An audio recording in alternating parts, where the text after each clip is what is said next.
પોતે એક અલૌકિક દ્રવ્ય હતા. અલૌકિક એમનું પરિણમન હતું ને અલૌકિક એમનો પુણ્યનો વાણીનો યોગ પણ કોઈ અલૌકિક સાતિશય યોગ હતો. ગુરુદેવશ્રીને શ્રુતની લબ્ધિ હતી. કરનારને તો કોઈ કાનમાં અમૃતની ધાર કરતું હોય એવું મીઠું લાગે.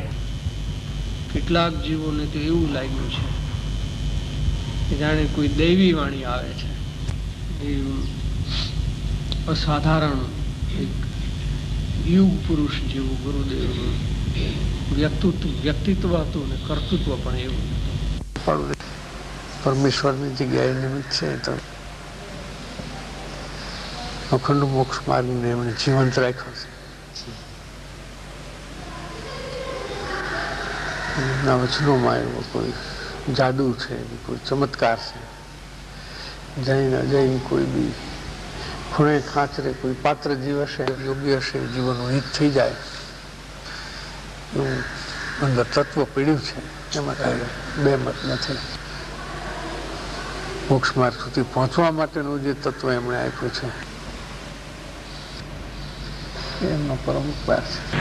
અંધરનો જીવ છે એટલે બારંગ રચવાના છે ભવિષ્યમાં. બહુ સૂક્ષ્મ નજર હતી કે વર્તમાન સમાજને ખરેખર શું જરૂર છે એમને બહુ જ્ઞાનમાં આવ્યું છે. એમના વચનામૃત બહાર પડ્યા ત્યારે ગુરુદેવ ફીરા થઈ ગયા, આફરીન થઈ ગયા. એક એક બોલમાં એકનું અધ્યાત્મનું અમૃત જ છે એમ કહ્યું તો ચાલે. ભાવનાનો વિષય સ્થાપીને તો એમને નિવેડો લાવી દીધો છે. રત્ન જ હાથમાં આવી ગયું એમ કહીએ તો ચાલે. ગુરુદેવશ્રીના મહાપુરાણનું આ એક પાત્ર છે. સોનગઢની તીર્થભૂમિ, એ તીર્થભૂમિમાં સમ્યક દર્શન રૂપે સપૂત કોઈ નહોતો જાગ્યો, નહોતો પાક્યો. ત્યાં સુધી આગળ જે ધર્માત્માઓ થયા એ સોનગઢ ભૂમિમાં નથી થયા, જુદી જુદી ભૂમિમાં થયા. જ્યારે ગુરુદેવની જે સાધના ભૂમિ છે એ સાધના ભૂમિમાં સાધનાનું એક નવું કલગી યશ કલગી ઉમેરાણું અને એ ભૂમિ પણ ફલવંતી થઈ અને એક ફળ પાક્યું. એ સોગાનીજી છે. જે સોગાનીજીનું બહુમાન એ માત્ર એક વ્યક્તિનું બહુમાન નથી, એ સમ્યક દર્શનનું બહુમાન છે.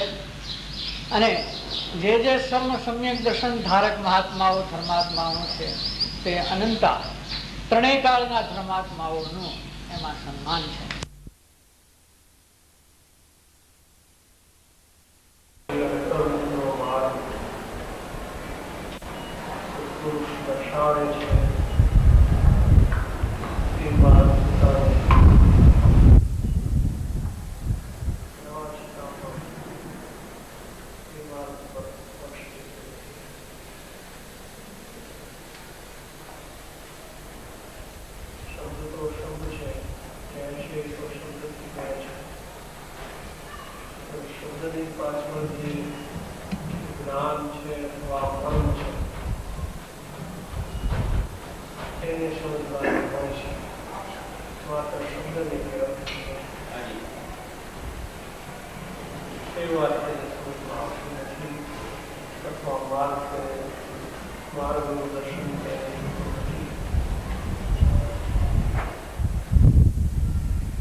અનંતકાળમાં ધર્મ પામવાની ઈચ્છાથી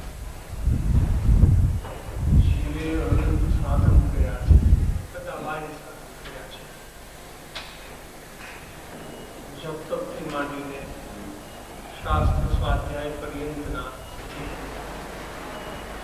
મોક્ષ માર્ગ આવો હોય, સમ્યક દર્શન આવું હોય, સમ્યક જ્ઞાન આવું હોય, સમ્યક ચારિત્ર આવું હોય, સમ્યક તપ આવું હોય, વાતો સત્શાસ્ત્ર અનુસાર કહેવા છતાં સમજવા છતાં માર્ગ પ્રાપ્તિ નહીં થવાનું કારણ કે કોઈ ક્ષતિ રહી ગઈ છે અને તે ક્ષતિ આ પ્રકારની રહી ગઈ છે, તેથી માર્ગ પ્રાપ્ત નથી. નહીંતર એ પ્રશ્ન થવા યોગ્ય છે કે જ્યારે શાસ્ત્ર અનુસાર સમજણ કરે છે એનો ક્ષોક્ષમ અથવા ક્ષોક્ષમ જ્ઞાન શાસ્ત્રથી વિરુદ્ધ જતું નથી, તો હવે એને માર્ગ પ્રાપ્તિ કેમ થતી? આ પ્રશ્ન થવાય કે એટલા માટે માર્ગ પ્રાપ્તિ થતી નથી કે અંદરમાં સ્વચ્છંદ નામનો મહાદોષ પ્રવર્તી રહ્યો છે. સ્વચ્છંદ પ્રવર્તી રહ્યો છે તેની સાબિતી શું?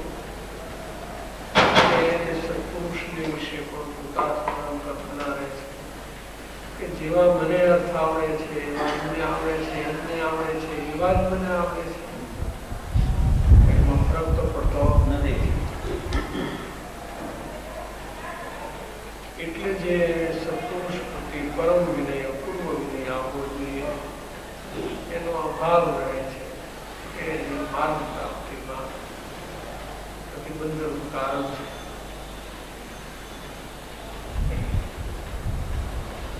શ્રીમદજીએ સત્ય જ કહ્યું છે કે અનંત કાળથી આથડ્યો વિના ભાન ભગવાન સેવા નહીં ગુરુ સંતને મૂક્યું નહીં અભિમાન. એ જે વિનય નથી થતો એનું કારણ સ્વચ્છંદને કારણે અભિમાન કહેવાય છે અને એના કારણે અનંત કાળથી પરિભ્રમણ કરી રહ્યો છે અને એને પોતાના ભગવાન આત્માનું ભાન જે સંગીત દર્શકમાં સ્વરૂપનું ભાન ઉત્પન્ન થાય એ ભાન વિના અનંતકાળનું પરિભ્રમણ ઊભું છે અને એ ભાન થતાં પરિભ્રમણનો અભાવ થાય છે. પછી એને અનંત પર પરિભ્રમણ થઈ શકતો નથી. એનું કારણ આ છે કે સંવેદનાની એવા સંતને અથવા ગુરુને અથવા સત્પુરુષને પરમ વિનયથી એના સમાગમમાં થયો નથી અને તેથી એને માર્ગ જણાયો નથી, સમજાયો નથી, પ્રાપ્ત થવા પછી ક્યાંથી બની શકે?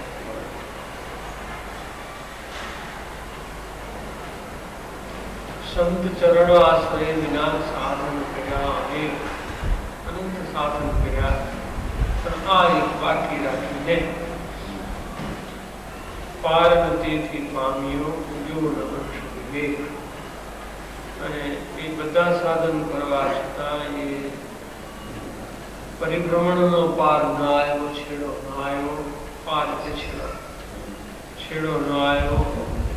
અને જે વિવેક એને ઉગવો જોઈએ એ વિવેક એને ઉગ્યો નહીં. બરાબર. બહારમાં કોઈ મદદ કરે તો એને ઉપકારી માને. ભૂખ્યો હોય ને કોઈ એને જમાડે, તરસો હોય ને પાણી પાય, માંદો હોય, દર્દ હોય ને દવા આપે, મટાડી દે, તો એને સમજાય છે કે આ ઉપકારી છે અને મારા ઉપર આટલો ઉપકાર કર્યો. પણ જન્મ મરણનો નાશ થાય એવું કારણ એવો ઉપકારી પુરુષ મળે અને એનો ઉપકાર ન આવે તો એને વિવેક નથી. એ વાત સ્પષ્ટ થાય છે. વિવેક નથી એ વાત અવશ્ય સ્પષ્ટ થાય છે.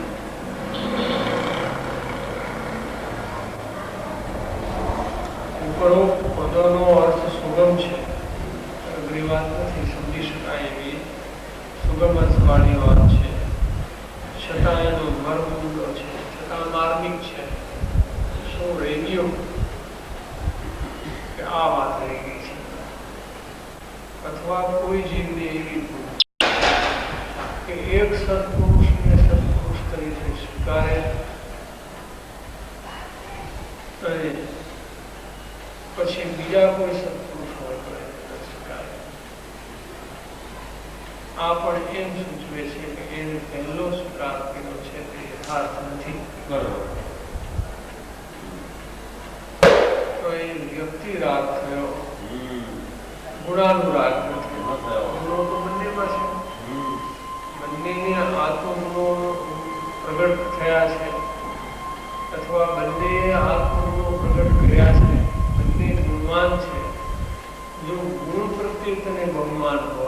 પ્રાપ્તિની અભિલાષાની ભાવના હોય તો જ્યાં તને ગુણ દેખાય ત્યાં તને ભગવાન આપવું જોઈએ. કૃષ્ણ ચાલે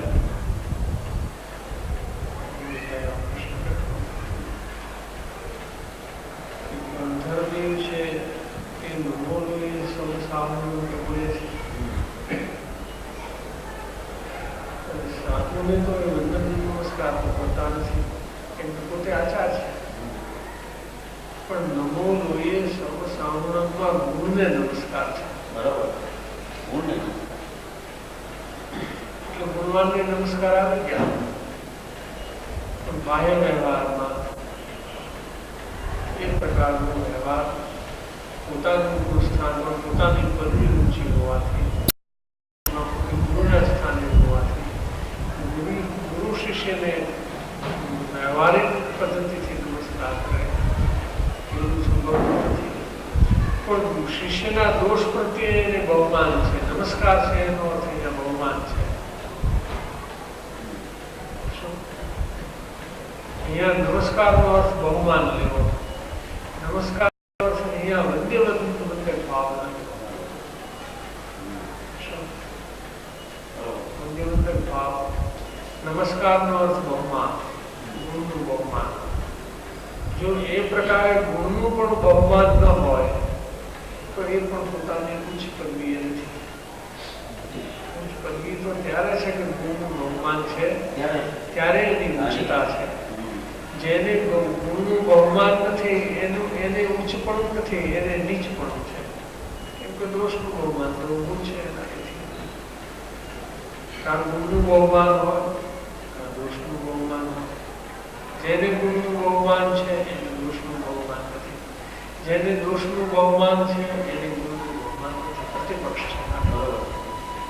અહીંયા બહુમાન પૂરતો વિષય છે.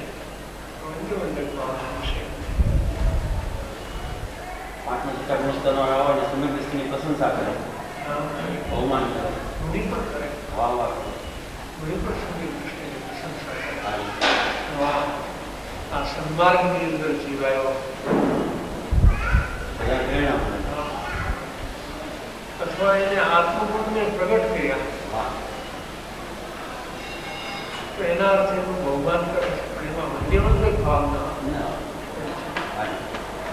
જે કોઈ શ્રીમંત માણસ અથવા રાજા છે એના પોતાના શ્રીમંત રૈયત હોય એની પ્રશંસા કરે એની શ્રીમંતાઈ ઘણી છે. પણ રાજાને શ્રીમંતાવીને નમસ્કાર કરે.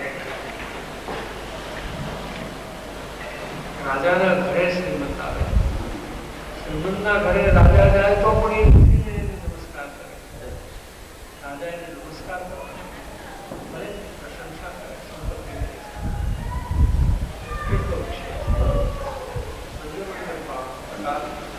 નમો નમઃ સાંભળે.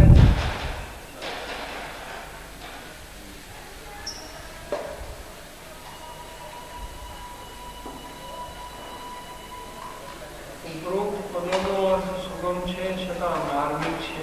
અહીંયા તો મુમુક્ષુ અને સત્પુરુષ વચ્ચેનો વિષય ચાલે છે. મુમુક્ષુની ભૂમિકામાં સત્પુરુષનું સ્થાન શું હોય એટલો વિષય મુદ્દો એટલો છે. અને તે લક્ષ્યમાં લેવાયું કે છે આ મહાપુરુષ, આ એટલે સ્વચ્છંદ નામમાં, આ મહાપુરુષ પ્રત્યક્ષ સત્પુરુષના આશ્રય સહજ માત્રમાં નાશ પામવા યોગ્ય છે.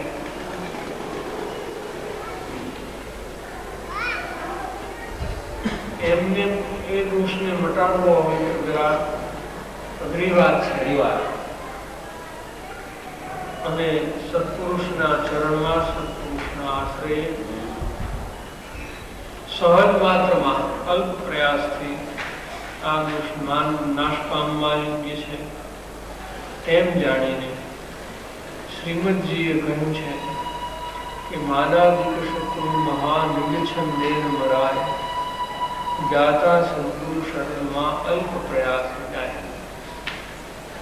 નિજ છંદે એટલે પોતાની મેળે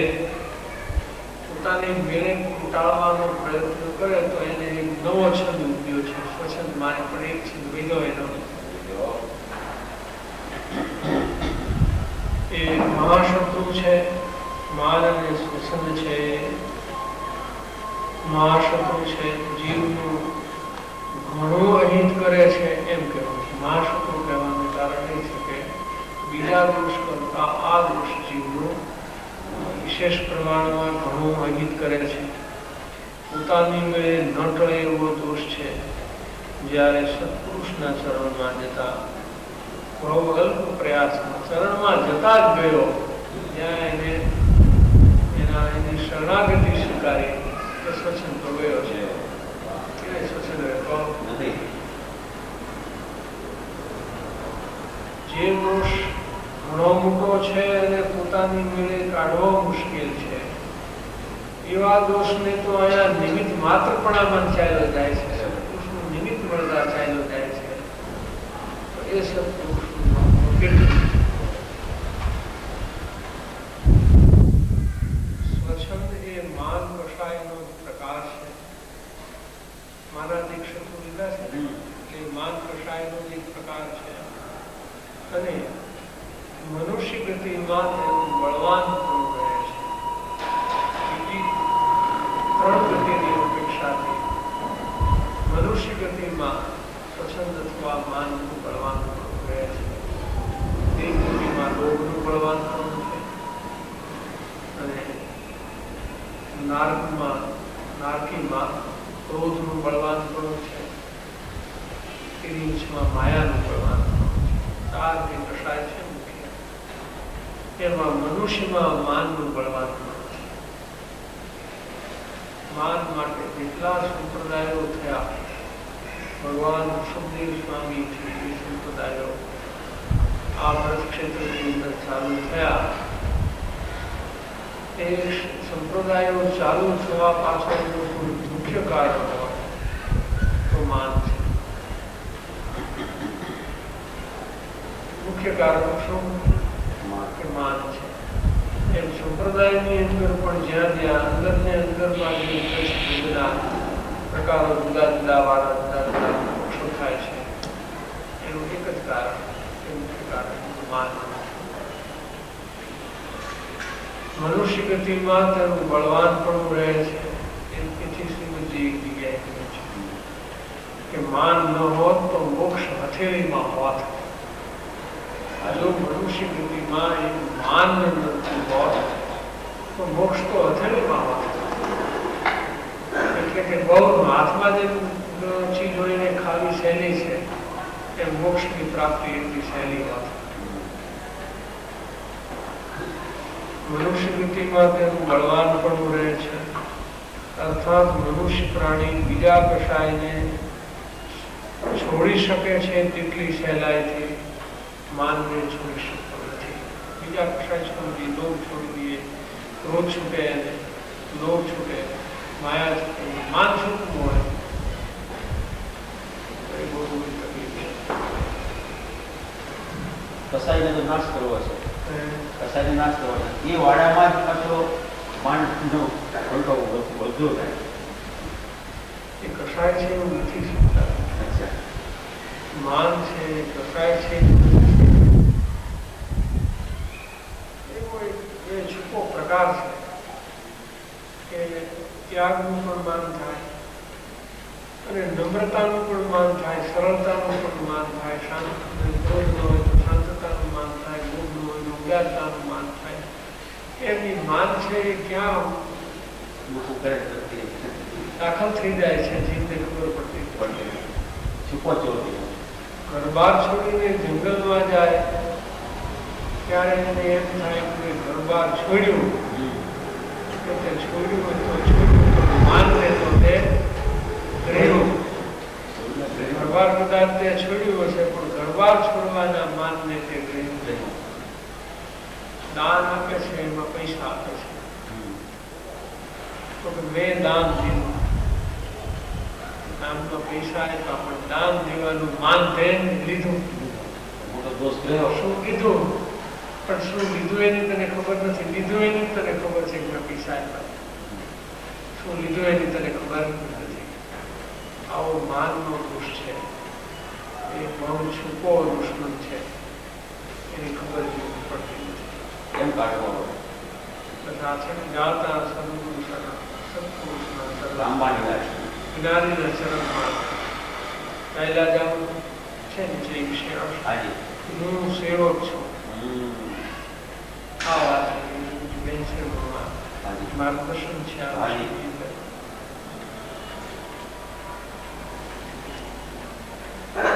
કે માર્ગ પ્રાપ્ત સહેલાઈથી માન છૂટી શકતું નથી અને તેથી માર્ગ પ્રાપ્તિનું બળવાન કારણ જે યોગ્યતા તે યોગ્યતા અહીંયા રોકાઈ જાય છે. જ્યાં માન રહે છે, સ્વચ્છંદ રહે છે, ત્યાં જીવને માર્ગ પ્રાપ્તિ સંબંધીની યોગ્યતામાં પ્રતિબંધ ઉભો થાય છે. તે યોગ્યતા અહીંયા રોકાઈ જાય છે. અથવા તો એને પાત્રતા આવતી નથી. સ્વચ્છંદ અથવા માનને કારણે એને પાત્રતા આવતી નથી અને સત્પુરુષના ચરણમાં આવ્યો એ એક મોટી પાત્રતા છે. પાત્રતાના 10 ગુણ કીધા છે. એમાં પહેલી વાત લીધી છે સત્પુરુષના ચરણનો ઈચ્છુક, એને જ પાત્ર ગણ્યો છે. બાકી પાત્રતાના 9 ગુણને એમાં સમાવી દીધા છે. આ 9 આ એક માની જાય છે.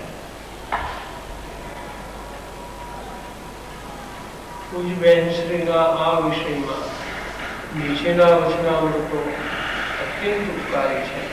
આ વિષયમાં આ માર્ગદર્શન બહુ સરસ છે. આત્માર્થીને શ્રી ગુરુના સાનિધ્યમાં પુરુષાર્થ સહેજે થાય છે. પણ એ સાનિધ્યમાં કેવી રીતે કે હું તો સેવક છું તેવી દૃષ્ટિ રહેવી જોઈએ. આ છે હું પણ કાંઈક છું, હું પણ હવે સમજુ છું, મારી પણ હવે વિદ્વાન તરીકેની ગણના થઈ છે. સમાજમાં મારી વિદ્વાન તરીકેની મોટી આબરૂ છે અને ઘણા લોકો મને પૂછવા આવે છે, ઘણા લોકો મને હજારો લોકો મને સાંભળવા આવે છે અને હું પણ કંઈક જાણું છું, હું કંઈ નથી સમજતો એવું કંઈ નથી. એ વાત પૂરી થઈ ગઈ છે.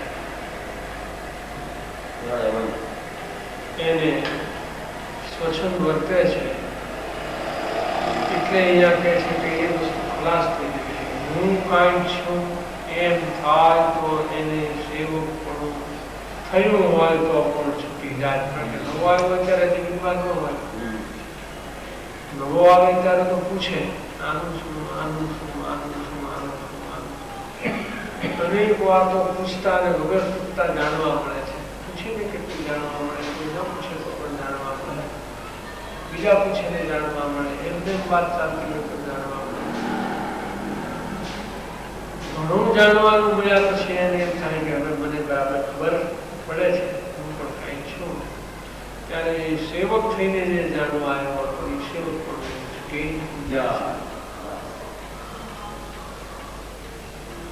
શ્રી ગુરુના સાનિધ્યમાં સેવક તરીકે આવ્યો હોય અને પછી હું કાંઈ છું એમ થાય તો એને સેવક પણ છૂટી જાય છે.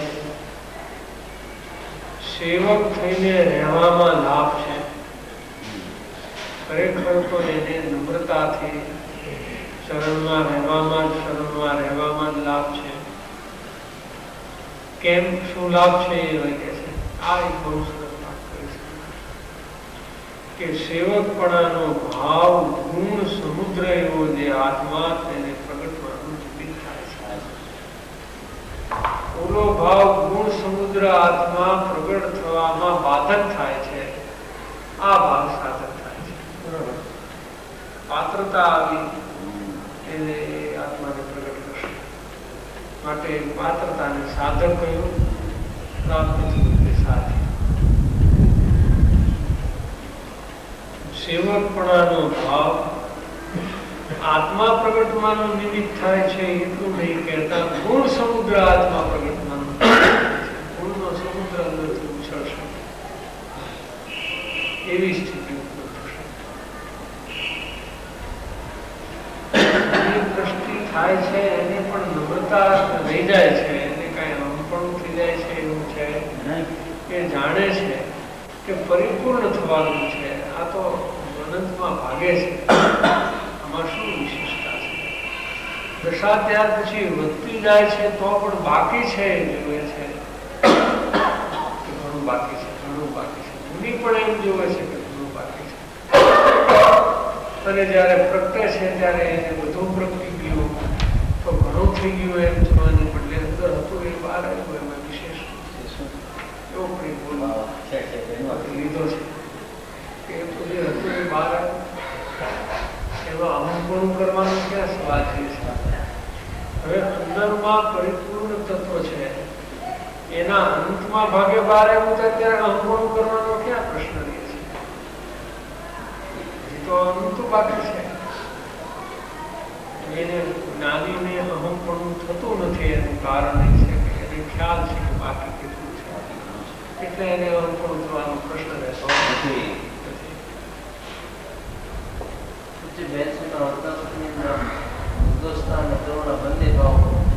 ઘણી વાત બહુ ઉચ્ચ કોટીનું માર્ગદર્શન, ઉચ્ચ કોટીનું માર્ગદર્શન કહે છે. એમ જો રે તો કઈ પ્રશ્ન નથી એને અવગુણ થવાનો, ગુણ થાય જ થાય એટલે અવગુણ થવાનો પ્રશ્ન રહેતો નથી. બહુ સીધી વાત છે. પ્રયોજન તો ગુણ પ્રગટવાનું છે, ગુણ પ્રગટાવવાના માટે તો પ્રયોજન, ગુણ પ્રગટાવવાનું પ્રયોજન છે. ગુણ પ્રગટાવવા માટે તું આવ્યો છો, આવી હવે ગુણ પ્રગટાવવામાં બાધક થાય એમ કરાવે કે સાધક થાય એમ? સાધક થાય એમ કરાવે. આ સીધી સીધી વાત છે, સાદી સીધી સીધી સાદી વાત છે. કોઈ આઠી મૂઠી વાળી એવી ઊંચી વાત નથી, સીધી પણ સરસ વાત છે. ઉપરોક્ત વચનામૃતમાં શ્રી ગુરુના શરણમાં વિનમ્ર ભાવે રહેતા સર્વ પ્રકારના દોષ મટવામાં અને આત્માના સર્વ ગુણો પ્રગટ થવામાં કાંઈ અવરોધ રહેતો નથી. સર્વ પ્રકારના દોષ જાય, એટલો સ્વચ્છંદ જાય એમ નહીં.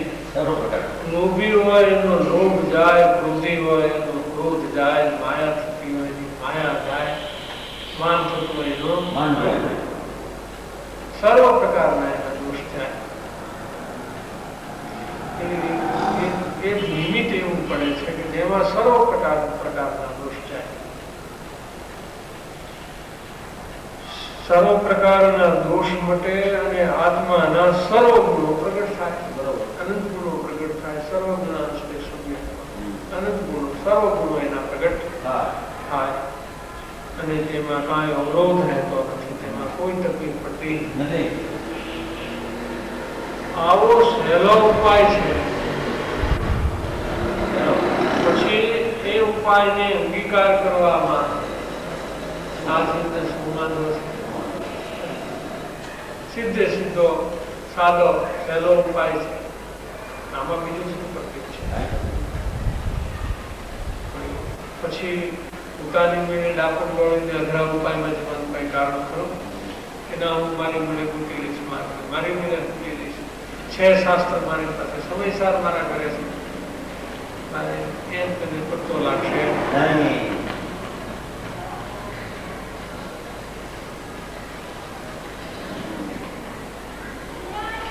જ્ઞાનીના માર્ગે આગળ વધવામાં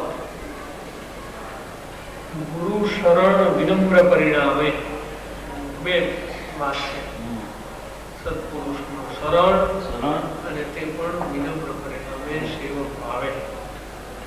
ઉપાસના માર્ગ સરળ અને નિષ્કંટક થઈ જાય છે, નિશંક છે. આત્મ પ્રાપ્તિનો માર્ગમાં આગળ વધવું, માર્ગની પ્રાપ્તિ થવું એ સરળ થઈ જાય છે અને નિષ્કંટક થઈ જાય છે.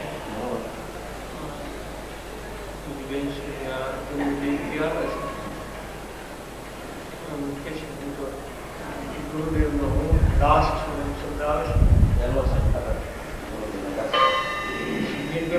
પ્રાપ્ત થઈ ગયું છે, એ જ્ઞાની છે.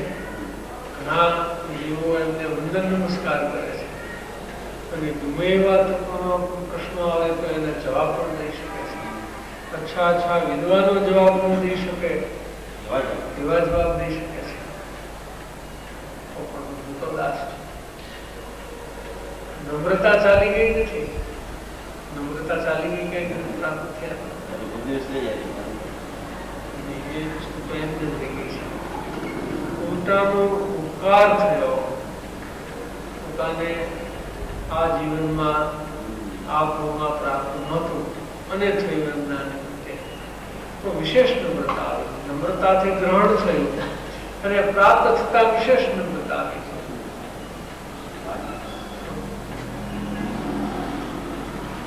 ફળ મળ્યું. નમ્રતાથી ફળ મળ્યું. ફળ મળ્યું તો વિશેષ. એમ આંબાને કેરી આવી તો આંબો નહીં એના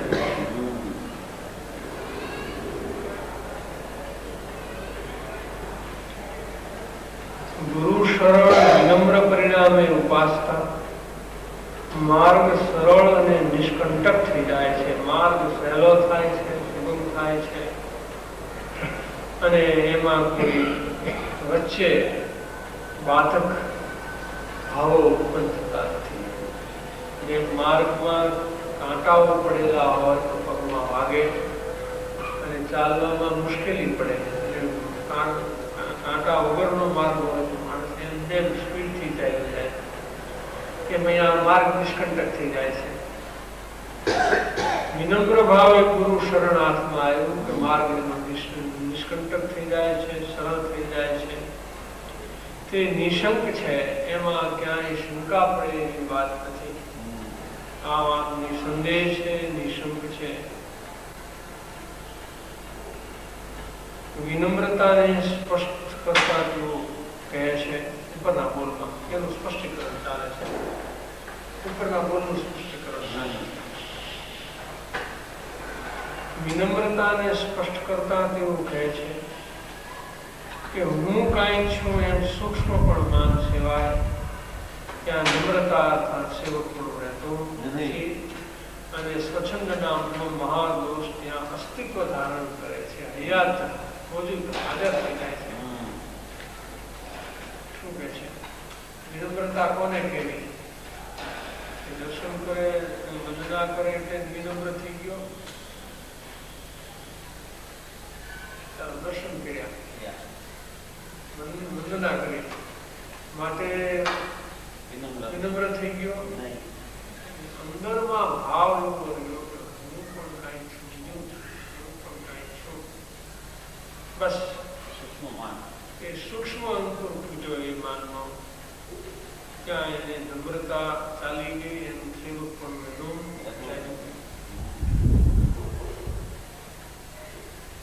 બહારમાં કોઈ કામ કોઈની પાસેથી કરાવવું હોય તો એ સમજે છે આપણે ગરજુ થઈને જશું તો કામ થશે. બાકી બીજી રીતે તો કામ થઈ શકશે. બધું કામ કઢાવવું હોય ત્યાં માણસ ભલે કાંઈ એને માન ન હોય તો પણ એના વખાણ કરે અને પછી ભલે એને ગરજ સર્યા પછી ભલે ગમે એ રીતે વર્તન કરવું હોય પણ એ પહેલા તો બધો અભિનય ગરજનો પૂરેપૂરો અભિનય કરી દે છે. આટલું તો બહારની અંદર પણ પોતાનું પ્રયોજન સાધવું હોય ત્યાં માણસ સંસારની અંદર સમજી શકે છે. આ તો લોકો પર લાભનો વિષય છે.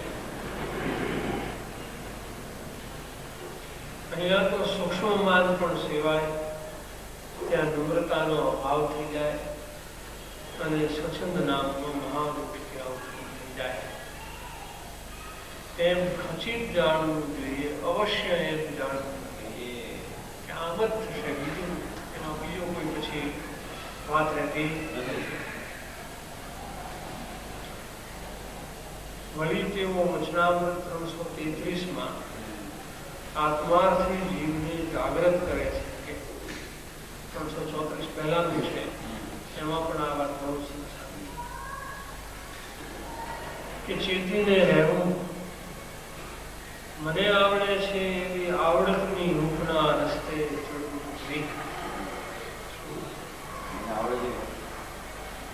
ચેતીને રહેવું એ બાબતમાં જાગૃત રહેવું. ચેતીને રહેવું એનો અર્થ છે સાવધાન થઈને રહેવું. મને આવડે છે, મને ખબર પડે છે, હું સમજું છું, મને યાદ રહે છે, હું કંઈક બધાથી આગળ છું, હું મારી કંઈક વિશેષતા છે, એમ આવડતની હૂંફના રસ્તે ચડવું નહીં. હૂંફ એટલે એનો આધાર લેવો. જીવને જે ક્ષોષમ ઉત્પન્ન થાય છે જ્ઞાનનો,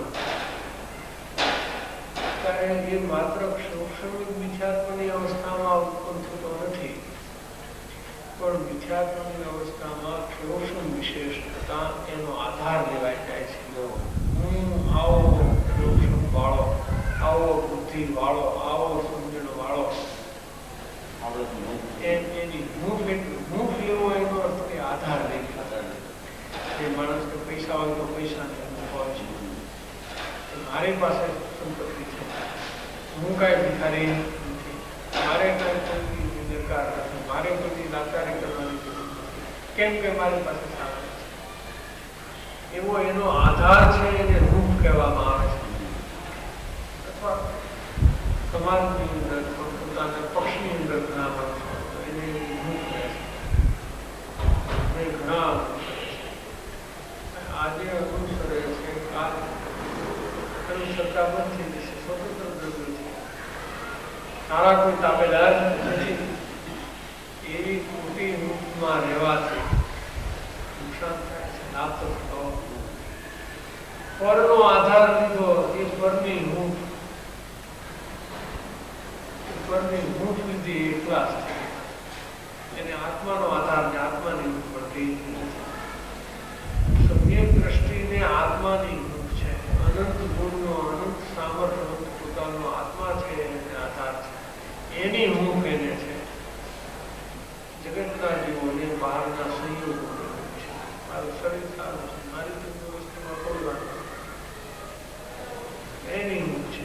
આ શરીરની, આ સંબંધીઓની, આ આબરૂની, આ પૈસાની, અનેક પ્રકારની જેટલો આધાર દે છે પોતાના આત્માને છોડીને, એ બધી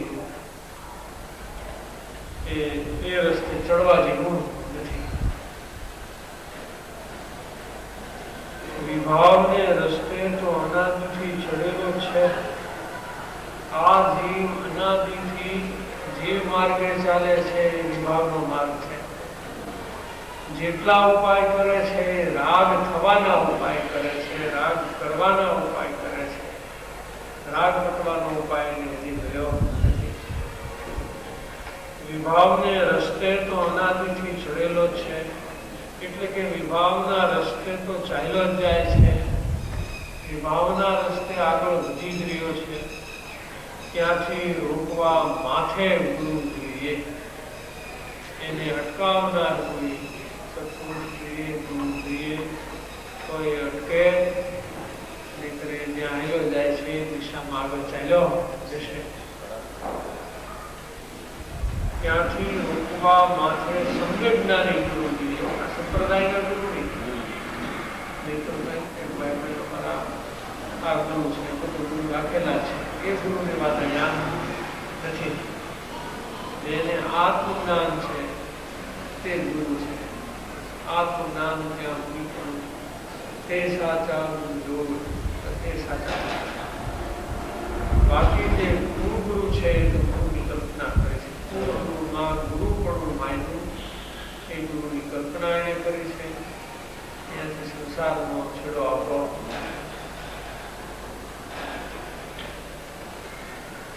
ત્યાંથી રોકવા માથે ગુરુ જોઈએ. એ પોતાની લગામ અને બીજી ગુરુની લગામ હોય તો જે પાછો વળે, પોતાની લગામ વારવાર જોઈએ, પોતાને પાછા વળવાનો મોટો અભિપ્રાય તો હોવો જોઈએ. વિભાવના રસ્તેથી મારે છૂટી જવું છે, વિભાવનો માર્ગ મારે ભૂલી દેવો છે. એ પોતાની ભાવના હોવી જોઈએ અને લગાવ હોય. ગુરુ એને ચેતાવે કે એમ ન હોય, આ પૂરી થઈ ગઈ. બરોબર. એમાં શંકા કરવી, એમાં વિરુદ્ધતા કરવી, એ ગુરુનું કામ કરવું. બીજી ગુરુની લગામ હોય તો જીવ પાછો વળે, તો એ વિભાવના રસ્તેથી પાછો વળે, અને એટલે કે પરિભ્રમણના રસ્તેથી પાછો વળે. આવડતના માનથી દૂર રહેવું સારું છે. મને આવડે છે એવા માનથી તો દૂર રહેવું સારું છે. ભલે ગમે તેટલું આવડતું હોય શરૂમાં, તો પણ અંદરમાં પોતાને અંતર્મુખ થતા આવડતું નથી. તેથી કાંઈ આવડતું નથી. બીજું બધું આવડે છે એનો કાંઈ અર્થ નથી, માટે કાંઈ આવડતું નથી, એમ એને સમજી લેવું જોઈએ. અંતર્મુખ થતા તો આવડે નહીં, અને બીજું બધું આવડે એનું માન ચડે નહીં. એ વિભાવના રસ્તે આગળ વધી ગયા. કોઈ એવા વૃક્ષો જે લાગે તો કરુણાથી ઠપવા આવે. આમ ન હોય, આમ આ બધા આવડતના અભિમાન છે, ક્ષોભના અભિમાન છે, એનાથી આત્માને અત્યંત નુકસાન છે. બરોબર. કોઈ એવા માને ચડી ગયા હોય પછી પોતાની ભાષામાં કહેતા કે આનો પ્યાલો ફાટી ગયો. શું કે પ્યાલો ફાટી ગયો? ઘણા થઈ ગઈ. હવે અંદરમાં દૂર તો આત્માનો ફેંકતો નહીં, અભિમાન થયું તો શું થયું કે આનો હવે પ્યાલો ફેંકો. એમ કે પ્યાલો ફેંક્યો એટલે પ્યાલોની ગ્લાસ, નાનો ગ્લાસ પ્યાલો કહે છે. ચા પીવાના ધાતુના પિત્તળના પ્યાલો, એમાં કેટલું સમાય? થોડું સમાય. તો જાજુ નાખે તો શું થાય? ફાટે. એમ આની યોગ્યતા ઓછી હતી. એની શાસ્ત્રમાંથી સાંભળવામાંથી ઘણું બધું જીરવી શીખવાની અંદરમાં રહી એવી જગ્યા થઈ ગઈ. ફાટો એનો પ્યાલો ફાટો બહાર નીકળવાનો. એ દ્રવ્ય ક્ષેત્ર કાળ ભાવ જોયા વિના ગુણ કરવા લાગે છે. પોતાને ગુણ પ્રાપ્તિ ન થઈ હોય છતાં બીજાને ઉપદેશ કરવા લાગે. હજી તો પોતે ઉપદેશ ગ્રહણ કરવાને લાયક છે, અને એ લાયકાત પણ હજી એને કેળવવી બાકી છે. ઉપદેશ ગ્રહણ કરવાના સ્થાને છે, લાયક છે એટલે સ્થાને છે, અને એ સ્થાનની લાયકાત હજી કેળવવી બાકી છે. આ પરિસ્થિતિમાં એ પોતે ઉપદેશ દેવા લાગે. ત્યારે એમ કહેવામાં આવે છે કે પ્યાલો રહે એ બહુ મોટો અનર્થ થાય છે. ઉપદેશ લેવાને પાત્ર હોય એવા જો જયારે ઉપદેશ દેવા લાગે ત્યારે બહુ મોટો અનર્થ થાય છે. એને પોતાને બહુ મોટું નુકસાન થાય છે. આવ્યો છે કલ્યાણ થાય એ માટે. અહીંયા મોટી ખાઈ છે, કલ્યાણ થાય એ માટે તો અહીંયા આવીએ છીએ. અહીંયા મોટી ખાઈ છે હજી આ ગુરુ બતાવે છે. એ કરુણા છે કે જોજે તું આ રસ્તે આવ્યો છો, અમારી નજીક આવે છો, બહારના ગ્રંથથી ક્ષેત્રથી, પણ ભાવથી નજીક આવવામાં આટલી જગ્યાએ તારે ચેતવા જેવું છે. ચેતાવે છે કે આગળ હાલતા હાલતા આ ખાડામાં પગ નહીં નાખતો, એ તરફ ભાંગી જશે. એમ ચેતાવે છે. બરોબર, સરસ ચેતવણી. આવડતના માનથી દૂર રહેવું સારું છે. અહીંયા સાથે સાથે વાત થઈ ગઈ છે. બહુ સરસ વાત, બહુ સરસ કે બહાર પડવાના પ્રસંગોથી દૂર ભાગવામાં જ લાભ છે. શું છે કે તને કંઈક આવડશે, તું કંઈક શીખી લઈશ, પરીક્ષા પસાર કરીશ, વર્ગમાં બેસીશ, પાસ થઈ જઈશ, શિક્ષણમાંથી પ્રશિક્ષણમાં જઈશ, તમે બીજાને શીખવી શકીશ, પછી પ્રશિક્ષણ પાસ કરે એટલે બીજાને શીખવી શકે. એમાં ક્યાંય બહાર પડવાનો પ્રસંગ આવે દૂર ભાગજે. તમે કદાચ લાલચ થાય, ચાલો આમાં તો આપણે આપણું વધે છે, લોકો પહેલા આપણને નહોતા જાણતા, હવે જો આ સ્ટેજ મળે તો ઘણા લોકો આપણને જાણે. મુંબઈમાં પ્રવચન આપતા હોય ઘણા માણસો જાણે. દૂર ભાગવામાં લાભ છે. બહાર પડવાના પ્રસંગોથી તો દૂર ભાગવામાં જ લાભ છે. બહાર પડવાના પ્રસંગોમાં આગળ વધવામાં, દૂર ભાગવાને બદલે આગળ વધીને સ્થાન લેવામાં મોટું નુકસાન છે. લાભ તો નથી પણ મોટું નુકસાન છે. બહાર પડવાના પ્રસંગોથી દૂર ભાગવામાં જ લાભ છે.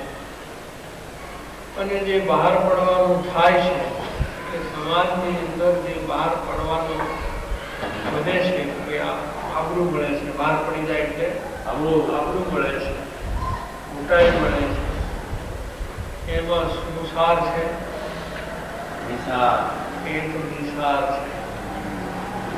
જ્ઞાનીની નજરમાં એની કાંઈ કિંમત નથી. જ્ઞાનીની નજરમાં એની કોઈ કિંમત નથી.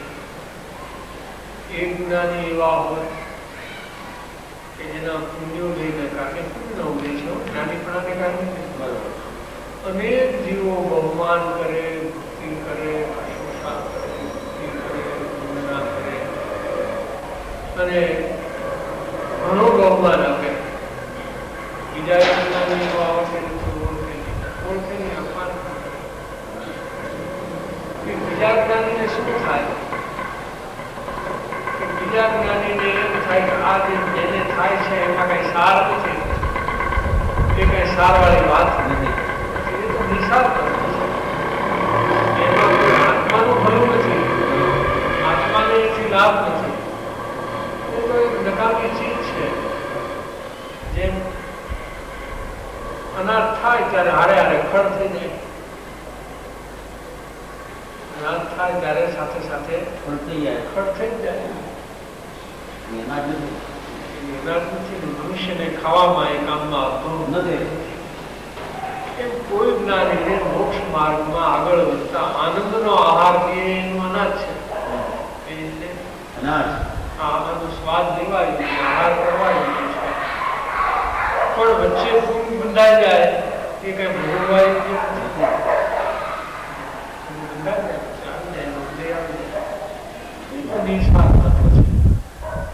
આત્મા સારભૂત તત્વ છે.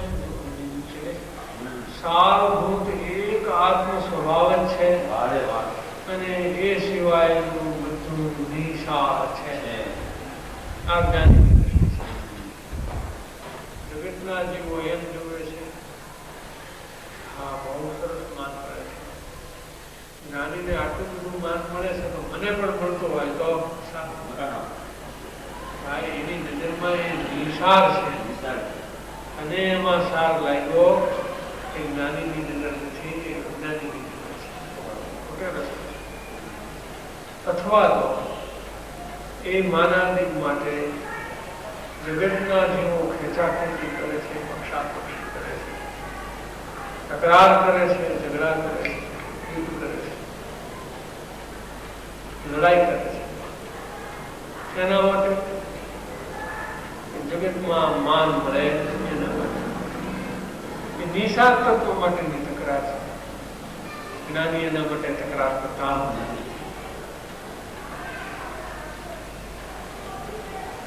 તે નિસાર છે. સારભૂત તો એક આત્મ સ્વભાવ છે. ઉપરોક્ત વચનામૃતમાં પ્રસ્તુત પ્રકરણ સંબંધી એટલે ચાલતા પ્રકરણ સંબંધી નિમિત્ત ઉપાદાનની સિદ્ધિ રહેલી છે. ગુરુને લગામ, એક પોતાની લગામ, એક ગુરુની લગામ. પોતાની લગામ છે એ ઉપાદાન છે, ગુરુની લગામ છે એમાં નિમિત્ત છે. ઉપરોક્ત વચનામૃતમાં ચાલુ પ્રકરણ સંબંધી નિમિત્ત ઉપાદાનની સંધિ રહેલી છે. જે મુમુક્ષુ જીવ નિજ હિતને વિશે જાગૃત છે તે આવડતની મુખે ચડતો નથી. તેનામાં આવડત હોય તો પણ સૂક્ષ્મ હોય, યાદાસ્ત હોય, વક્તૃત્વ હોય, સારું ભક્તિ ભજન ગાઈ શકે, કરાવી શકે, બધું હોય, અનેક પ્રકારની વાદની વિશેષતાઓ હોઈ શકે. તો જે મુમુક્ષુ જીવ નિજ હિતને વિશે જાગૃત છે આ એનું ઉપાદાન બધા કે મારે મારું હિત કરવું છે તો મારા પરિણામના વેપારમાં અહિત થાય એવું મારે કઈ કરવું નથી. આમ જે પોતાના નિજ હિતને વિશે જાગૃત છે તે આવડતની મુખે ચડતો નથી. જાગૃતિ વાળો મુમુક્ષુ પોતામાં આવડત હોય તો પણ એ આવડતની મુખે ચડતો નથી. એનો એ આધાર લેતો નથી. આ મને આવડે છે ને આટલું મને ફાવે છે એના આધારે જતો નથી. આવડતની મુખે ચડતો નથી એટલે કે કોઈ પણ પ્રકારના પર્યાય પ્રાપ્ત વિકાસના અવલંબને તે પરિણમતો નથી. વિકાસ તો જ્ઞાનનો ઉગાડ થયો તો પર્યાયમાં વિકાસ થયો. માણસે ઘણી વાર એમ કહે છે પહેલા નહોતા સમજતા ને ત્યારે તો ઘણી આકુરતા થતી. કાંઈક એવા બનાવ સંસારમાં બને, પ્રસંગો ઉભા થાય આકુરતા બહુ થતી. હવે ગુરુદેવની કૃપાથી આ સમજ્યા છે એટલે શાંતિ રહે છે. પછી એની ભૂખ લેવાય નથી. કદાચ તને કષાય તીવ્ર ન થતો હોય અને કષાય મંદ રહેતો હોય જેને તું શાંતિ કે છે તો કષાયની મંદતા છે પણ એની ભૂખ લેવા જેવી નથી. તો તને જાગૃતિ છે. જો કષાય તીવ્ર ન થયો અને કષાય મંદ રહ્યો માટે આ હું સમજો છું માટે મને શાંતિ રહી એવું જે અંદરમાં એનો આધાર લેવાય ગયો, ભૂખ લેવાય ગઈ તો જાગૃતિ નથી. જાગૃતિ વાળાને એક પ્રકારે ઊંઘ આવતી નથી. કેવા પ્રકારે આવે એ તો ખરેખર તો જાગૃતિ વાળાને તો જાગૃતિનો વિષય તો હું જ્ઞાન માત્ર છું એ છે. જાગૃતિનો વિષય તીવ્ર કષાય ન થાય ને મંદ કષાય રહે એ જાગૃતિનો વિષય નથી. જાગૃતિનો વિષય તો હું જ્ઞાન માત્ર છું, પ્રત્યક્ષપણે જ્ઞાતા છું. એ જ્ઞાનની પ્રત્યક્ષતા, જ્ઞાનની વિદગ્ધતા અને જ્ઞાનની વ્યાપકતા છે એ પોતાના સ્વભાવનો આવિર્ભાવ કરવાના પ્રયત્નમાં રહે છે. આ લક્ષ્ય છે એ જાગૃતિ છે. જાગૃતિમાં જે અવલંબન લઈ લે ધ્રુવનું એ ધ્રુવનું અવલંબન લેવાનો ત્યાં પ્રયત્ન ઉદ્યમ છે, પુરુષાર્થ કરે છે, પ્રયોગ કરે છે. અવલંબન લઈએ ત્યારે તો જ્ઞાન દશા એને પ્રગટ થઈ જાય. તે આવડતની મુખે ચડતો નથી. અર્થાત કોઈ પણ પ્રકારના પર્યાય પ્રાપ્ત વિકાસ એના અવલંબને તે પરિણમતો નથી. ભલે વિકાસ થયો હોય, શાંતિ રહેતી હોય, શાંતિ ન થતી હોય, જ્ઞાનનો ઉઘાડો લીધો હોય, જ્ઞાનને ચારે દ્રવ્યમાં સૂક્ષ્મ થાય છે. આ તો અમસ્તો પોતાના વખાણ કરે. હવે આપણને પહેલા ક્રોધ થતો તો આવું બને, હવે નથી થતો. શાંતિ ઘડી ગઈ છે. હવે આપણે આ મમતા નથી કરતા, પહેલા આ મમતા કરતા હતા, હવે આ મમતા નથી કરતા. એમ પોતે પોતાના જે કાંઈ ફેરફાર થયો હોય એનો ભૂખ લઈ લઈએ, એનો આધાર લઈ લઈએ. એ ભૂખ કરવા યોગ્ય નથી એમ છે. બરાબર. તે પર્યાય પ્રાપ્ત વિકાસના અવલંબને તે પરિણમતો નથી. કારણ કે નજીકમાં એનું મોટું કારણ છે, પોતાથી મહાન ગુરુના સાનિધ્યનું ભાન જ તેને પોતાની ગુરુતા દબાવનાર નીવડે છે. એને જે સત્પુરુષના સાનિધ્યમાં રહ્યો છે એની મહાનતાની એને ખબર છે, અને પોતાની અલ્પતાની ખબર છે. એટલે એને સંયોગ જ એવો છે કોઈ કે જેને લઈને પોતે કરીને અભિમાનમાં આવી શકે. મારા કરતા મહાન આ મહાપુરુષ બિરાજે છે, હું તો શું છું, હું કાંઈ નથી એમ જ એને ચાલે. એટલે એને કોઈ સદગુણો થયા હોય, એ યોગ્ય સદગુણ હોય તો પણ એ દબાવે છે, એને ગોપે છે, એ સંતાડે છે, અથવા એમ વિચારે છે કે જ્યાં સુધી આત્મજ્ઞાન થાય નહીં, સમ્યક દર્શન થાય નહીં, ત્યાં સુધીના આ કોઈ આવા સામાન્ય કહેવાય મોક્ષની અંદર મોક્ષતાને એ બીજે ગુણો છે તો સામાન્ય અત્યારે કંઈક લાગે છે, પણ કાલે સવારે અહીંયા જ છે. જો માર્ગ હાથમાં ન આવ્યો, મૂળ માર્ગ હાથમાં ન આવ્યો, મૂળ વસ્તુ ન પકડાણી, તો આ તો પાછું મૂળમાંથી અવગુણ થતા વાર લાગશે નહીં. એક વખતનો ઉદાર માણસ તીવ્ર લોભી થઈ જાય છે, એક વખતનો ક્ષમા આપનાર તીવ્ર ક્રોધી થઈ જાય છે, એક વખત સરળતા રાખનારમાં પાછો એટલો જ માયાવી થઈ જાય છે, અને નમ્રતા રાખનાર પાછો માનીને સચિંદી થઈ જાય છે. કેમ આમ થયું? અત્યારે બહુ સારા દેખાતા, પાછું કેમ આમ થયું કે મૂળ વસ્તુ હાથમાં આવ્યા પહેલા એ બીજાની મુખે ચડી ગયો. એ જે થોડો વિકાસ થયો તો એની રૂપમાં આવી ગયો. એટલે ગુણનો વિકાસ થવાના બદલે અવગુણમાં પલટાઈ ગયો, આખે આખો અવગુણમાં પલટાઈ ગયો. આવું બને છે. એટલે એમ કહે છે કે પોતાથી મહાન ગુરુના સાનિધ્યનું ભાન, આ જે સત્પુરુષના શરણમાં જવાનો કાયદો છે, એને પોતાની ગુરુતા દબાવનાર નિકટ નીવડે છે. પોતાની ગુરુતાને દબાવે છે. કંઈક ઠીક થયું હોય પહેલા કરતા, પોતાની પૂર્વ દિશા કરતા, ભૂતકાળ કરતા વર્તમાન સારો હોય તો પણ એને ગોપે છે, એને દબાવે છે, એની મુખ્યતા કે એનું અવલંબન કે એની મુખ્યતા નથી. તેને પોતાને પણ દોષિત પરિણામ અંગે જાગૃત રહીને પોતાની લગામનો ઉપયોગ છે. આ કઈ લગામ છે? જાગૃતિ છે એની લગામ. એક તો પોતાની લગામ, એક પોતાની લગામ અને બીજી ગુરુની લગામ. અંદર જાગૃતિ છે, પોતાની લગામ છે. એટલે પોતાના દોષને એ બરાબર જાગૃત રહીને જાણે છે, એના અવલોકન અને તપાસની બહાર દોષ મૂકતા નથી. એ જાગૃતિ એ પોતાની લગામ છે. બીજી બાજુ ગુરુની લગામ ઊભી છે. દોષમાં આવ્યો તો દોષની લગામ ખેંચે છે, એ બાજુ ન જવા દે. એ રસ્તો આવડતના મુખે ચડાય નહીં.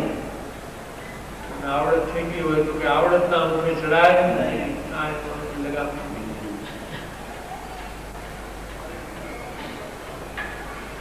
પોતાને પણ દોષિત પરિણામ અંગે જાગૃત રહીને પોતાની લગામનો ઉપયોગ છે. સાથે જ હિતકારી એવા ગુરુની આજ્ઞા અને માર્ગદર્શન રૂપી લગામ હોવાથી શુદ્ધ નિમિત્ત અને શુદ્ધ ઉપાદાનની જ્યાં શક્તિ થાય છે, જ્યાં નિમિત્ત પણ શુદ્ધ અને જ્યાં ઉપાદાન પણ શુદ્ધ, ત્યાં શુદ્ધતા પ્રજ્ઞા વગર રહે નહીં. પછી શુદ્ધતા પ્રગટવામાં આવે, કોઈ પ્રતિબંધ રહેતો નથી. માણસ નથી શુદ્ધ હૃદયથી, શુદ્ધ ભાવનાથી કોઈ કામ કરો તો સફળ થાય ને થાય. એ શુદ્ધ ઉપાદાન અંતરની જાગૃતિ છે. પોતાના દોષની બરાબર તપાસે છે, જાણે છે, અવલોકન કરે છે, ટાળવાના દ્રષ્ટિકોણ એનું ઉપાદાન શુદ્ધ છે, એની ભાવના શુદ્ધ છે, એનું શુદ્ધ કર્યા વગર રહેશે અને નિમિત્ત પણ શુદ્ધ મળી જાય. એને નિમિત્ત પણ શુદ્ધ છે અને એનું ઉપાદાન પણ શુદ્ધ છે. એમ શુદ્ધ નિમિત્ત અને શુદ્ધ ઉપાદાનની જ્યાં સંધિ થાય છે અને તેને અવશ્ય કાર્ય સિદ્ધ થાય છે. એને કાર્ય સિદ્ધ ન થાય તો નથી. કાર્ય સિદ્ધ થાય જ થાય. દેવાધિદેવ સિમંદર ભગવાનનો જય હો પરમ કૃપાળુ શ્રી કાંત દેવનો જય.